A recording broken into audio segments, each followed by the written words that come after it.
অন্তনা খুলুমখা সবাইকে নমস্কার, আসসালামু আলাইকুম। আজকের এই ধনপুরে নির্বাচনী জনসভায় মঞ্চে উপস্থিত এখানকার ধনপুরের মেয়ে এবং কেন্দ্রীয় প্রতিমন্ত্রী आदरणीय प्रतिमा भौमिक महोदया, ये अंचल लोकप्रिय विधायक श्री बिंदु देवनाथ महोदय, श्री देवव्रत भट्टाचार्य, ये जिला सम्मानित जिला सभापति श्री जितेंद्र मजुमदार,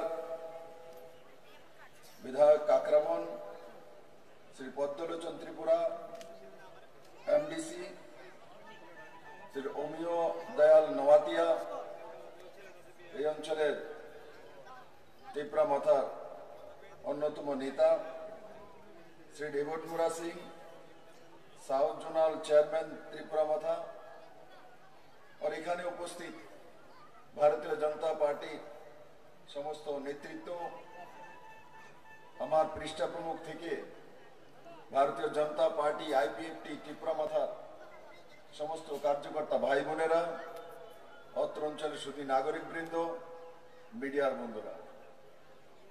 বন্ধুরা, আমার সামনে আপনারা বসে আছেন, হাতে পাখা নাড়তে হচ্ছে, কারণ কি সূর্য দেবতার দাবদাহ এই গরমের মধ্যে এসছেন আপনারা। তার জন্য আমি আপনাদের প্রতি কৃতজ্ঞ, কিন্তু প্রকৃতির সঙ্গে তো লড়াই করা যায় না, তার জন্য আমাদেরকে প্রকৃতিকে মেনেই চলতে হয়। বন্ধুরা, এবার ভারতীয় জনতা পার্টি আমাকে পশ্চিম ত্রিপুরা অঞ্চলে প্রার্থী করেছে। আমি 4 বছর 2 মাস মুখ্যমন্ত্রী হিসেবে কাজ করার সুযোগ পেয়েছিলাম ত্রিপুরাতে।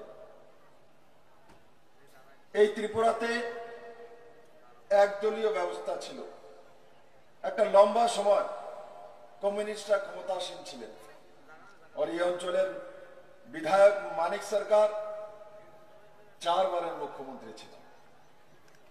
আর ওই সময় আমরা শুনতাম 2015, 16, 17-তে যে ত্রিপুরাতে স্বর্ণযুগ এনে দিয়েছেন মানিক সরকার, ও পুরো দেশব্যাপী যে ত্রিপুরাতে স্বর্ণযুগ চলে এসছে। আমাদেরও সন্দেহ তো হতে পারে এসেই গেছে, কিন্তু 2015-তে ত্রিপুরাতে আসার পর দেখতাম যে কমিউনিস্ট পার্টির স্বর্ণযুগ এসছে, ত্রিপুরার মানুষের স্বর্ণযুগ আসেনি। কিন্তু সেটাকেই বিক্রি করে কমিউনিস্টরা দুনিয়ার মধ্যে সবচেয়ে গরিবতম মুখ্যমন্ত্রী আর ত্রিপুরার স্বর্ণযুগ, এই দুই নিয়ে পুরো দুনিয়ার মধ্যে আপনাদের ধনপুরবাসী পরিশ্রম, হরবার ওনাকে বিধায়ক বানিয়ে পাঠিয়ে দেন। এমন একজন লোককে আপনারা বিধায়ক বানিয়ে পাঠাচ্ছিলেন, যে লোকটা আজকে কংগ্রেসের সঙ্গে মিশে হাত চিহ্নে ভোট দেওয়ার জন্য প্রস্তুত হয়ে গেছেন। কিসের জন্য? ধনপুরের জন্য, গরিবের জন্য, জনজাতিদের জন্য, যুবাদের জন্য, মহিলাদের জন্য, বুজুর্গজনের জন্য, ত্রিপুরাবাসীর জন্য না। উনি নিজে স্বীকার করেছেন অস্তিত্ব রক্ষার জন্য। বিলিয়নিয়াতে কাল উনি বলছেন অস্তিত্ব রক্ষা করতে হবে, বাঁচতে হবে, আগে ত্রিপুরার মানুষকে বাঁচাতে হবে। ত্রিপুরার মানুষ না খেয়ে মরে যাচ্ছে, ত্রিপুরার মানুষ সন্তান বিক্রি করে খায়। মানিক বাবু, কার সন্তান কে কোথায় বিক্রি করেছে? আজকে 4 দিন হলো আপনাকে আমি বললাম, আপনি যদি ত্রিপুরাতে কেউ সন্তান বিক্রি করে খেয়েছে, তা যদি প্রমাণ করতে পারেন তো বিপ্লব দেব আর রাজনীতি করবে না। তারপর থেকে মানিক বাবু আরেক লাইনে চলে গেছেন। কালকে বিলুনিয়াতে বলছেন প্রধানমন্ত্রী রামলালা, সেখানে রামের প্রাণ প্রতিষ্ঠা করে।